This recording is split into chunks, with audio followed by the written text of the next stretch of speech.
aberta após a leitura é ainda melhor, para que você acompanhe, louvado seja Deus, aquilo que o Senhor quer tratar aos nossos corações. Ruth, capítulo 1, versículo de número 1. Amém? Amém.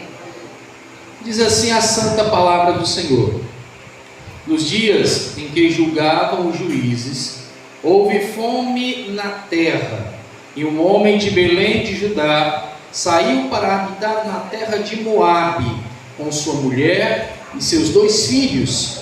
Este homem se chamava Elimeleque, e sua mulher Noemi, e os filhos se chamavam Malom e Quilion, todos efrateus de Belém de Judá.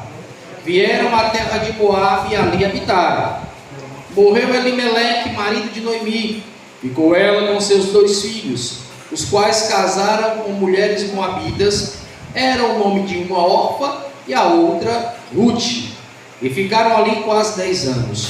Morreram também ambos, Malom e Quilion, ficando assim a mulher desamparada de seus 2 filhos e de seu marido. Então se dispôs ela com suas noras e voltou à terra de Moabe, porquanto nesta ouviu que o Senhor se lembrou do seu povo, dando-lhe pão. Saiu, pois, ela com suas 2 noras do lugar onde estivera, e indo elas caminhando de volta para a terra de Judá, disse-lhes Noemi: ide, voltai cada um à casa de sua mãe. E o Senhor use convosco de benevolência, como vós usastes com os que morreram comigo. O Senhor vos dê que sejais felizes, cada uma na casa de seu marido. E as beijou. Elas, porém, choraram em alta voz, e lhe disseram: não, iremos contigo para teu povo. Porém Noemi disse: voltai, minhas filhas, porque ireis comigo. Tenho eu ainda no ventre filhos, para que me sejam maridos? Tornai filhas minhas, e de embora, porque eu sou velha demais para ter marido. Ainda quanto eu dissesse, tenho esperança, ou ainda que esta noite tivesse marido e houvesse filhos, esperá-los-eis até que viessem a ser grandes? Abster-vos-eis de tornar marido? Não, filhas minhas, porque por vossa causa a mim me amarga o ter o Senhor descarregado contra mim a sua mão. Então de novo choraram em alta voz. Orfa, com um beijo, se despediu de sua sogra. Porém Ruth se apegou a ela. Os irmãos podem sentar, bendizendo e enaltecendo ao nome do nosso Senhor e Salvador Jesus Cristo. Meus irmãos, é um texto muito conhecido. Na verdade, o livro de Ruth contém 3 capítulos e é bem conhecido da Igreja do Senhor, uma vez que este livro trata de um período, aleluia, pós saída da terra prometida, no interstício de tempo entre o nascimento de Samuel e o reinado de Saul. É importante percebermos que o povo de Deus, ele trata a vida cotidiana que leva mediante aos acontecimentos que muitas vezes se tornam supersticiosos. Tendo eles percebido que chegou a fome na cidade de Judá, migram para a terra de Moabe. Este povo de Moabe, meus irmãos, são aqueles mesmos que durante o período em que eles estavam no deserto, oprimiu o povo de Deus, e Deus nos orientou a não tomar mulher de Moabe para ser esposa. Isto nos mostra que a desobediência a Deus traz consequência. A desobediência ao Senhor traz complicações para a vida daquele que assim a faz. Por isso é importante que você e eu atentemos que obedecer é melhor do que sacrificar. Obedecer traz benefícios para a nossa vida, ainda que com dolo nosso, mais na frente colheremos a bondade de Deus na nossa vida. Obedecer é mais importante do que fazer a nossa vontade. Obedecer é mais importante do que tomar aquilo que salta nos nossos olhos. Obedecer é mais importante do que qualquer coisa que você possa imaginar nessa esfera humana da vida. Obedecer é importantíssimo.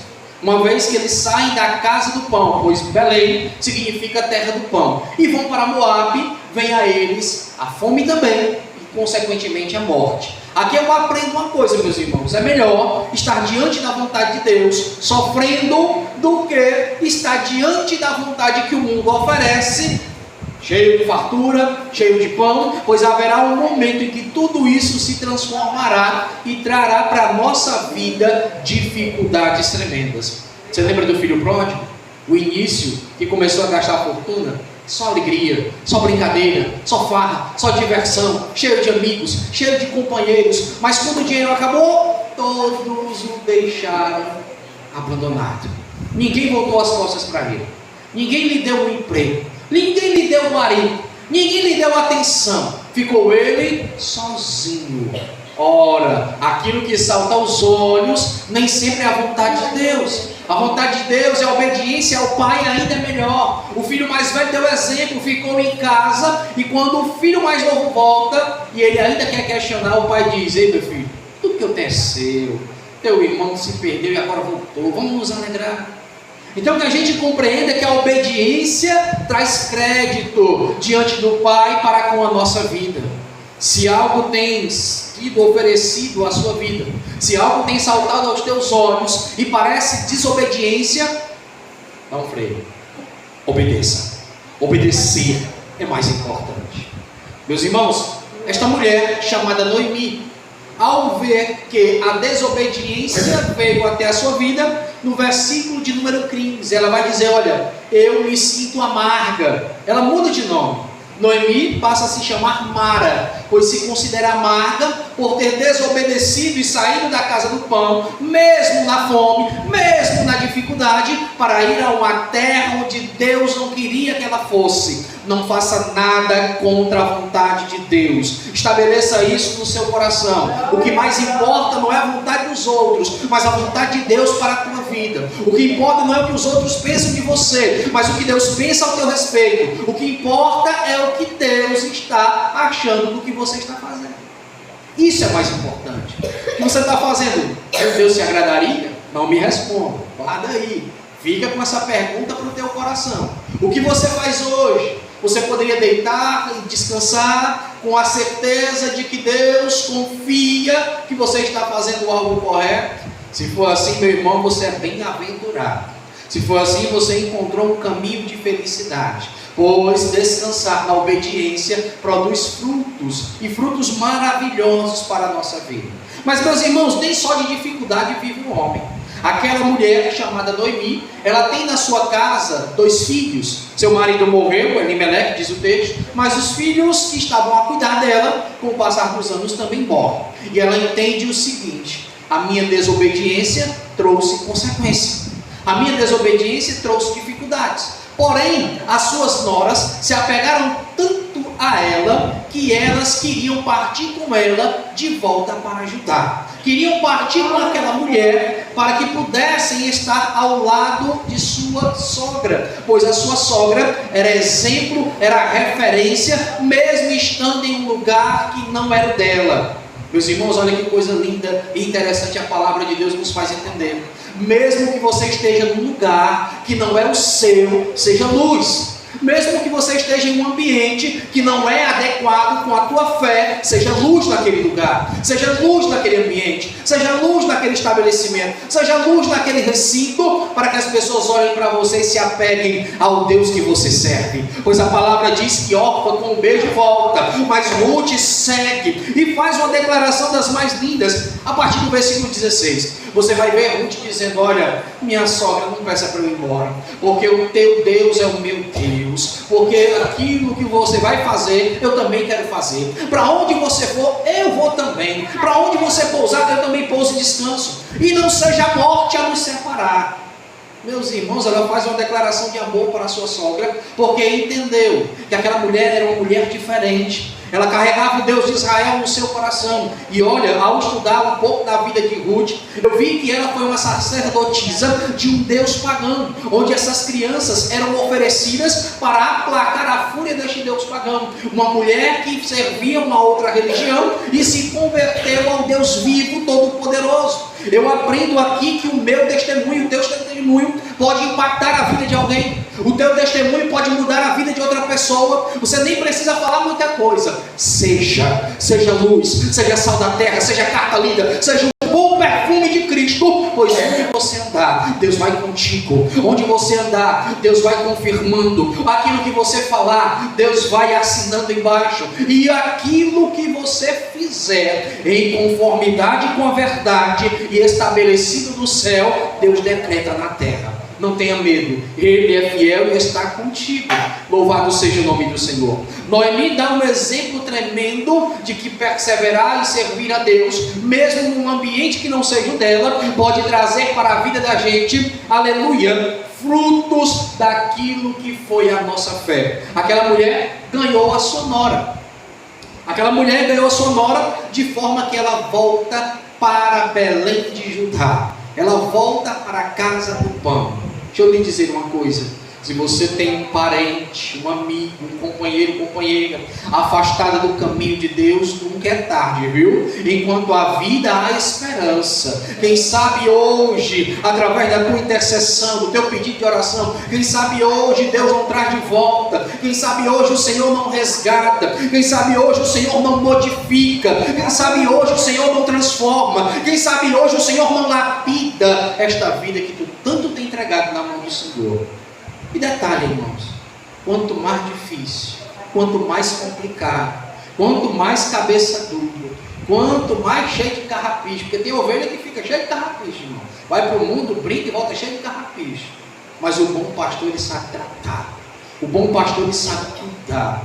Ele tem, aleluia, a paciência de tirar cada um dos carrapichos, de pegar as feridas e ligar e atar, e dar um jeito de colocar ela juntamente com as outras ovelhinhas. O meu Deus e o teu Deus, Ele é fiel para resgatar, para trazer de volta, quer seja de onde esteja esta vida que você tanto tem como preciosa. Louvado seja o nome do Senhor. Meus irmãos, Ruth foi, e ao chegar, ao retornar a Belém de Efrata, a Belém de Judá, ela encontra uma situação de fartura. E agora ela procura os primos, os amigos, a qual ela pudesse confiar, pois não tinha mais marido. Era uma mulher que também não tinha mais filhos. E nós entendemos o quê? Não tinha provisão, não tinha provedores, não tinha quem desse a cara a tapa e fosse ajudar. Mas ela tinha um Deus Todo-Poderoso do lado dela. Quando você se sentir sozinho, quando você se sentir abandonado, quando você pensar que não tem ninguém, lembre-se, você tem um Deus Todo-Poderoso ao seu lado, um Deus que é fiel na sua vida, um Deus que te tira de toda e qualquer situação adversa. É do fundo do poço, Ele te resgata. É da depressão, Ele te tira de lá. É do pânico, das síndromes que atacam o psicológico das pessoas, da ansiedade, Ele também te arranca de lá, se assim você o permitir. Ele é maravilhoso no seu agir e no seu trabalhar. Por isso nós testemunhamos de alegria daquilo que Ele faz nas nossas vidas. Se eu abrisse a oportunidade para cada irmão contar aqui o que Deus já fez na vida dele ou dela, não teríamos tempo hoje suficiente para cada um contar um só testemunho. Porque, meus irmãos, o que Deus faz na nossa vida é tremendo. E se você está aqui nesta noite para cultuar o nome do Senhor, é porque você também já teve uma experiência maravilhosa com esse Deus Todo-Poderoso. Amados em Cristo Jesus, aquela mulher, ela chega à sua cidade e logo ela procura os seus parentes e encontra um homem chamado Boaz.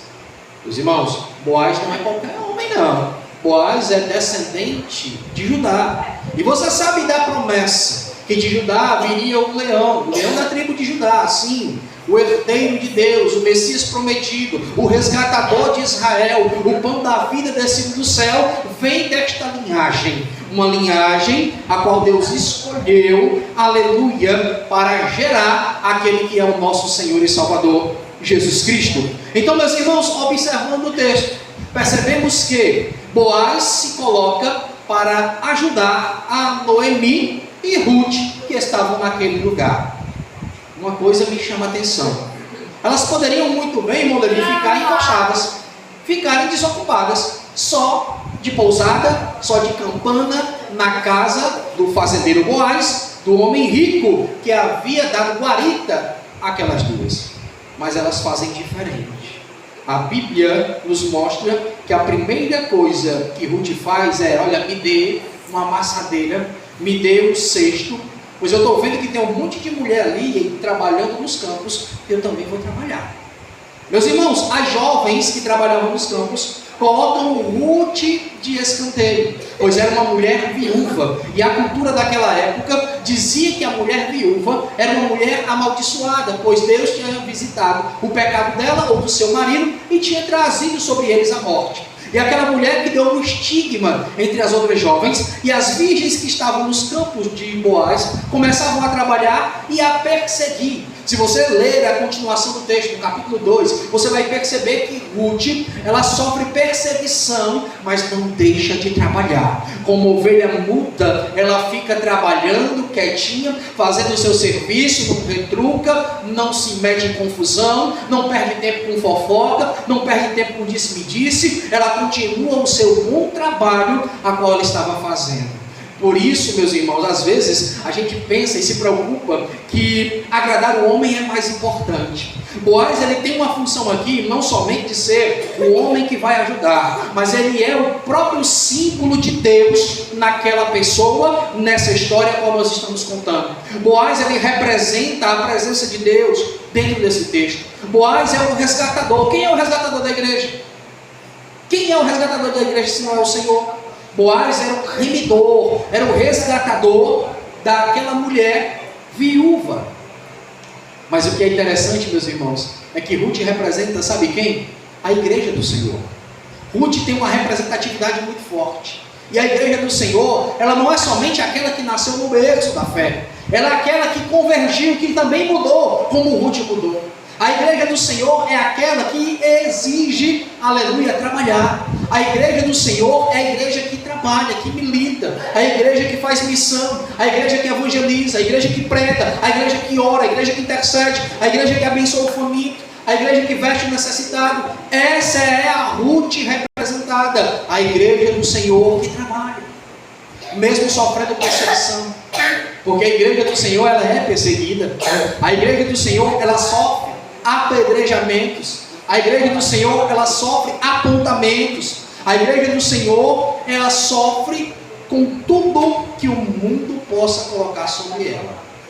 Já observou? E aqui é crente, e aqui é cristão, olha isso, olha aquilo, olha aquilo outro. Tem problema não, irmão. Faça como Ruth, desenvolva o seu trabalho, faça aquilo que o Senhor te autorizou a fazer. Pregue, ore, louve, interceda, chore, cante.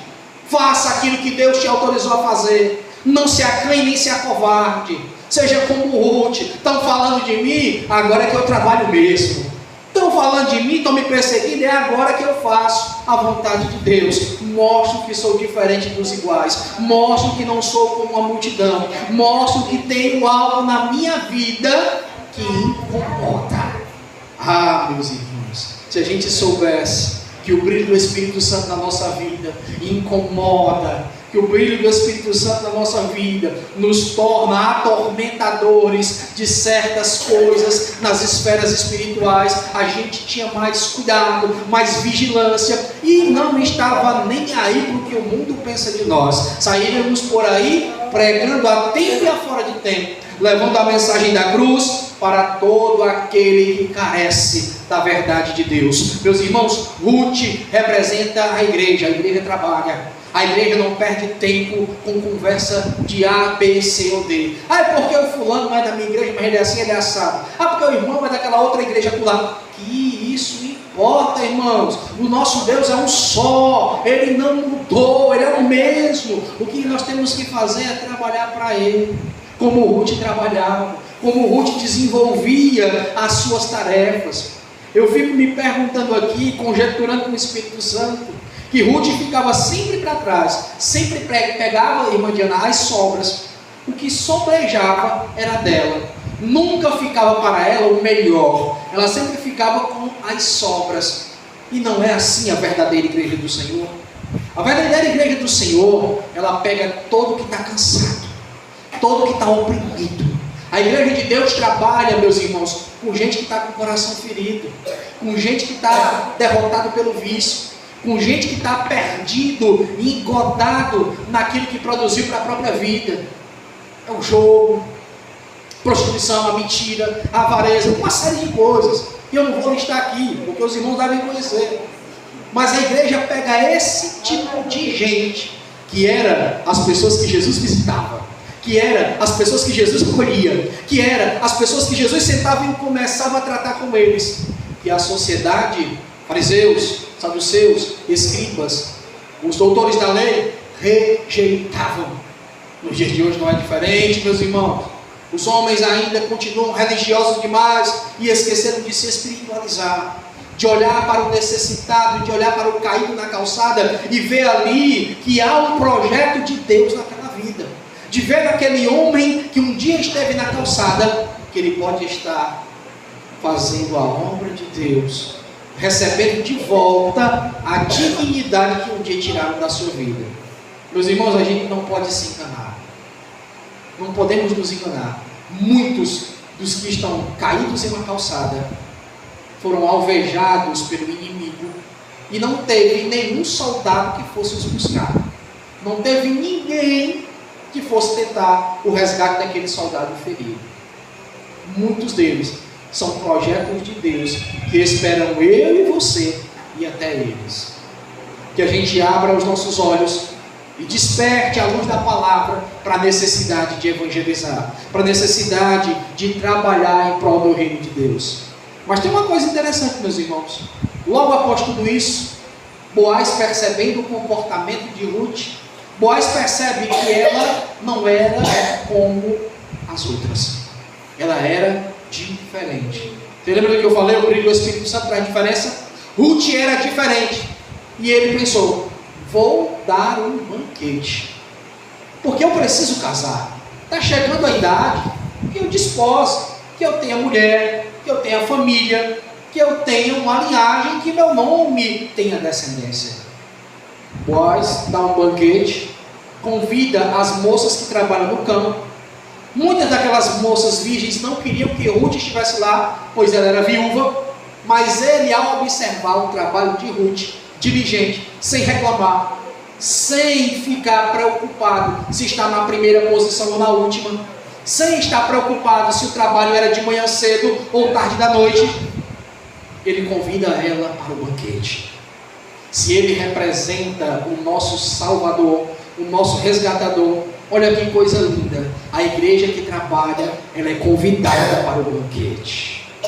Eis que estou à porta e bato, e aquele que abrir, ele ceia comigo e eu com ele. Depois que o rei foi na casa de Mefibosete, nunca mais ele comeu resto ou migalha, só comeu da mesa do rei. Quando o rei te convida para o banquete, ele quer que você participe de um banquete eterno. Aleluia. Ao ser convidada, ela vai. Mas olha que coisa linda, ela vai se aconselhar com quem? Com Noemi. A sua sogra diz para ela: olha, Ruth, preste atenção, vou lhe dar aqui alguns conselhos práticos. Primeiro, não se misture com os rapazes. Uma igreja de verdade, cristã, do Senhor, ela não se mistura. Ela tem a sua pureza na sua doutrina. Ruth, ela recebeu um conselho: não se misture com os rapazes, porque atrairia má fama para aquela mulher, como pode atrair má fama para a igreja do Senhor. Depois ela diz: lava-te. Parece algo tão simples, meus irmãos, tomar um banho, mas o lavar-se no original é a purificação que vem pela palavra. É a palavra de Deus purificando o coração do homem e da mulher. Atente para uma coisa em nome de Jesus: ao lavar a nossa vida através da palavra, nos purificamos espiritualmente. Noemi estava aconselhando Ruth: ei, a tua forma de falar, proceder, de agir tem que ser diferente para tu ganhar esse homem.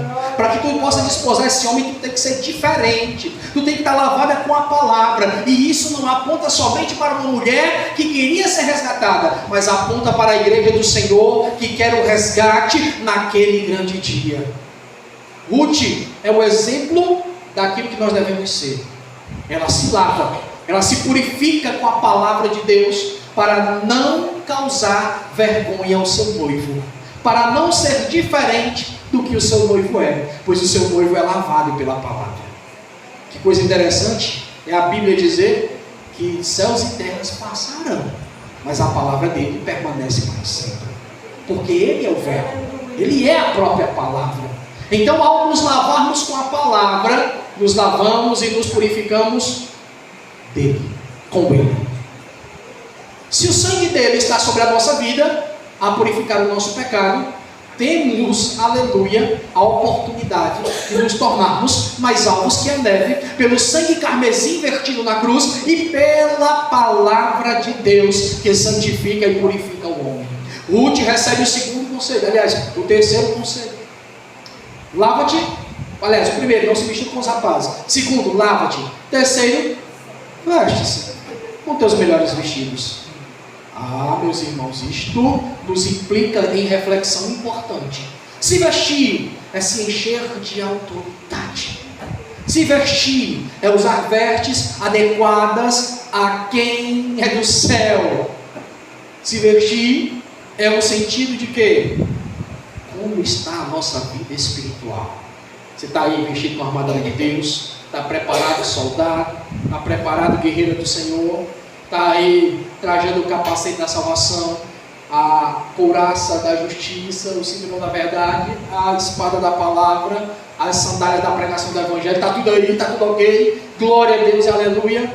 Então, meus irmãos, este revestimento, esta situação de armadura presente na nossa vida, nos dá um entendimento daquilo que Paulo vai dizer lá em Efésios, para nos vestirmos da armadura de Deus, para resistir na adversidade. E o o quarto conselho, ela diz o seguinte para Ruth: unge-te, se unja. Isso está lá no capítulo 13, versículo número 3. Ela vai dizer para Ruth se ungir. Unção. O que seria unção para a nossa vida? Unção é presença. Unção é diferencial de Deus na nossa vida. Somos templo e morada de quem? Do Espírito Santo. A unção de Deus é que faz a diferença na nossa vida. A unção de Deus é o divisor de águas entre o homem e a mulher abençoado, entre o homem e a mulher que perderam a sua bênção. A unção é que diz se tu és abençoado ou não.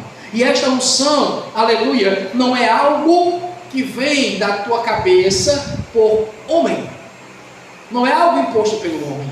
A unção, ela é imposta por Deus. Os homens usam óleo santo e ungem pessoas em situação de comemoração, ungem pessoas em situação de enfermidade, uma unção de enfermos, e ungem pessoas para a separação hierárquica de um cargo eclesiástico.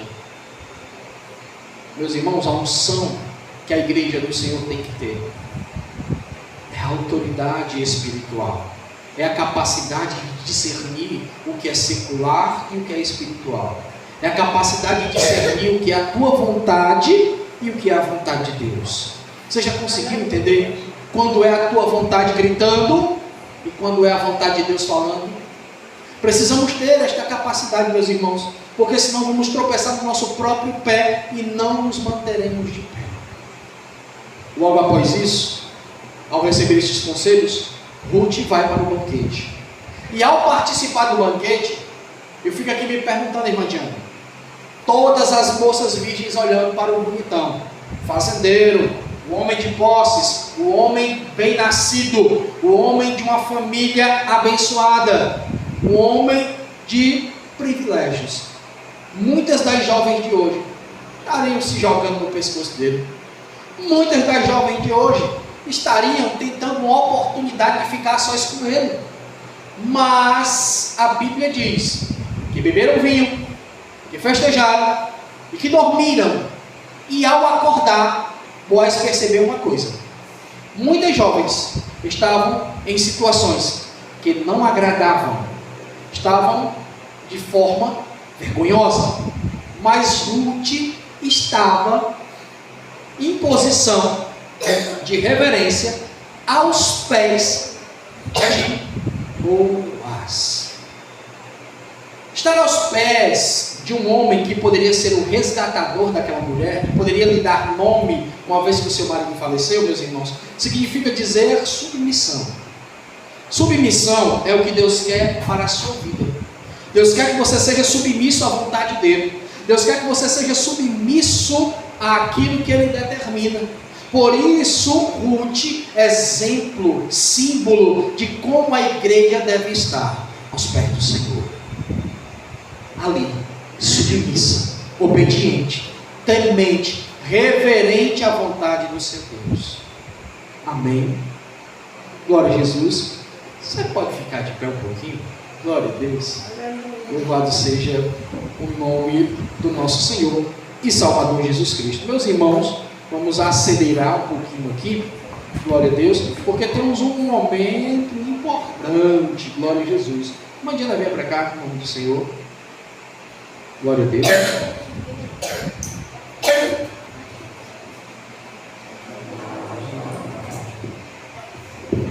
Glória a Deus, aleluia. Primeiro, amada igreja, na paz do Senhor, amém? Amém. Já convido a irmã Dágila, né? E o Antônio, seu noivo aqui para frente. A irmã Dágila falou conosco hoje que vai apresentar aqui as alianças. Amém?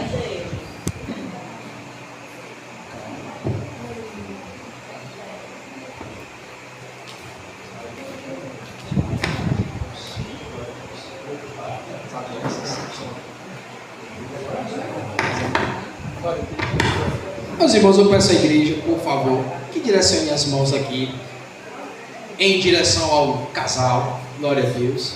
Se tiver, já escolheram os padrinhos? Ainda não, né? Glória a Deus. Mas eu queria pedir, glória a Deus, né? Não, é uma oficialização do noivado, né? Glória a Jesus. Pode. Glória a Deus. A irmã Nária, se não quiser ficar daqui para cá, é melhor não? Voltar para cá para pegar os irmãos de um ângulo melhor. Glória a Deus. Eu queria nesse momento pedir à igreja que intercedesse. Glória a Jesus. Meus irmãos, dividir a vida não é fácil.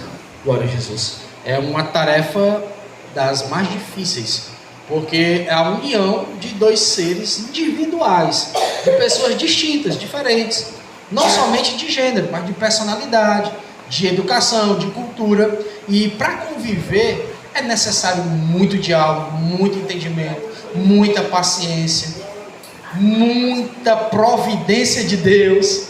E nós queremos, nesse momento, orar, abençoando as alianças e dedicar, né, meus irmãos, tudo de bom a esse casal que se apresenta, que oficializa um compromisso ainda mais sério, já era sério, agora mais ainda, diante de Deus e diante da igreja do Senhor. Amém? Vamos orar? Eu queria pedir que o Antônio pegasse na mão da noiva, em nome de Jesus, é mais bonito. Não é assim, melhor que sejam dois do que um só? Glória a Deus. E aí o cordão é de 3 dobras, né? Porque é o casal e Deus no meio, unindo a cada dia mais. Santíssimo Deus, Pai eterno, Pai querido, na noite deste dia, meu Senhor, estamos aqui como tua igreja, em um ato, meu Senhor, de extrema alegria, onde estamos apresentando, Senhor, as alianças deste homem e desta mulher, que nesta noite, Senhor, oficializam diante dos céus e diante do povo, a união que eles têm, meu Senhor, em amor, a união que eles têm, meu Senhor, em harmonia, diante dos homens, diante da tua igreja. Aqui, meu Senhor, está este par de alianças. Nós abençoamos, meu Senhor, que seja símbolo, meu Pai querido, de um futuro matrimônio, de algo, Senhor, que seja bênção para a vida de cada um deles, que seja bênção para as suas famílias, que seja símbolo, meu Senhor, da continuidade do nome dele, do nome dela, na face desta terra. Que o Senhor possa os unir a cada dia mais, que o Senhor repreenda, meu Senhor, toda dificuldade, toda armadilha projetada pelo inimigo, e que haja sobre a vida deles entendimento, consentimento, que haja sobre a vida deles, meu Senhor, paciência, mansidão, domínio próprio, que haja sobre eles, meu Senhor, um linguajar afetuoso, pacífico, que eles possam se entender, meu Senhor, como marido e mulher, futuros, meu Senhor. Em o nome santo de Jesus, nós abençoamos, meu Senhor, como igreja do Cordeiro, estas alianças, símbolo, meu Senhor, do compromisso que aqui é manifestado.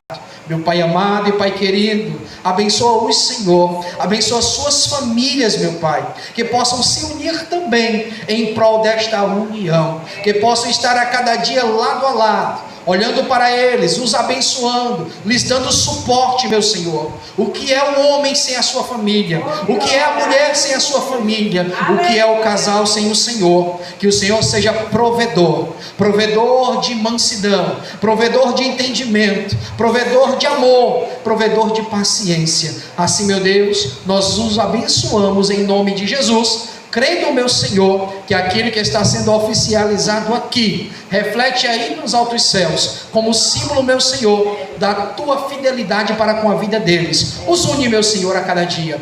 Fortalece, meu Pai, em nome de Jesus. Amém e graças a Deus. Que Deus abençoe os irmãos, que sintam-se mais do que felizes pela oficialização do noivado. Amém?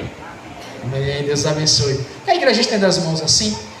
Que o amor de Deus, nosso Pai, que a graça do nosso Senhor e Salvador Jesus Cristo, que as consolações do Espírito Santo de Deus reine e repouse sobre o povo do Senhor. E quem tem fé e crê na volta de Jesus, diga amém. Amém. E a paz do Senhor, os irmãos, em nome de Jesus.